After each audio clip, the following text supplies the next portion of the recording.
የስራ መተት ሲመተትባችሁ ስራችሁ ይበላሻል፣ የምትሸጡት ይበላሻል፣ ስራ ቦታችሁ ሱቃችሁ ወይም ቤታችሁ ባይጥ ይሞላል። የማይበላሽ ነገር ከሆነ ለምሳሌ ድርጅት ሆኖ ዕቃ የሚሸጥ ከሆነ ዕቃቸውን የሚገዛቸው ይጠፋል። ዕቃቸው የሰራተኞቹና የሌቦቹ መጫወቻ ይሆናል። ዕቃዎቹም ይበላሻሉ። ዘበኛውም አላፊ አግዳሚው ዕቃቸውን እየወሰደ የሚዘርፈውም እየዘረፈ ይባክናል። ሌላው የስራ መተት ያለባቸው ሰዎች ቤት ጤነኛ ናቸው፣ ስራ ቦታ ይጨንቃቸዋል፣ ያማቸዋል፣ ይደብታቸዋል፣ ይከብዳቸዋል፣ ያነጫንጫቸዋል፣ ሰው ያስጠላቸዋል፣ ስራው ያስጠላቸዋል። ስራውን በውድ ሳይሆን በግድ ይሰራሉ። በስራ እድላቸው ላይ መተት የተመተተባቸው ሰዎች በአስገራሚ ሁኔታ ከስራ ቦታቸው መልቀቂያ ሳይጠይቁ ስራቸውን በድንገት ለዛም ባልታወቀ ምክንያት ይተዋሉ።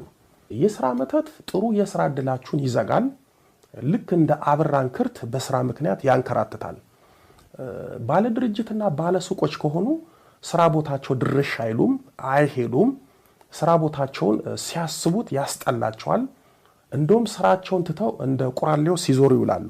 ባስ ካለ ደግሞ ጫት ቤት ወይ የሆነ ቦታ ቁጭ ብለው ሲቀሙ፣ መጠጥ ቤት ተቀምጠው ሲጠጡና ገንዘባቸውን ለማንም ሲያወጡ ይውላሉ።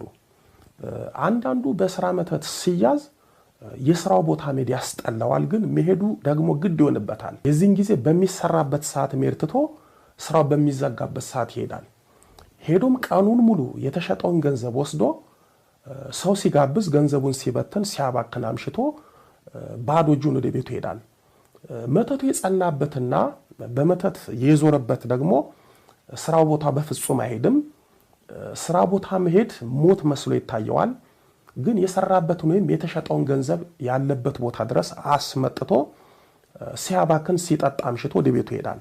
ሰርቶ እንዳይበላ መተት የተደረገበት ሰው የትኛውንም ትምህርት ቢማር፣ ለምሳሌ ዶክተር፣ ኢንጂነር፣ ነርስ፣ አካውንቲንግ ወዘተ ቢማር በተማረው ትምህርት ስራ መያዝ አይችልም።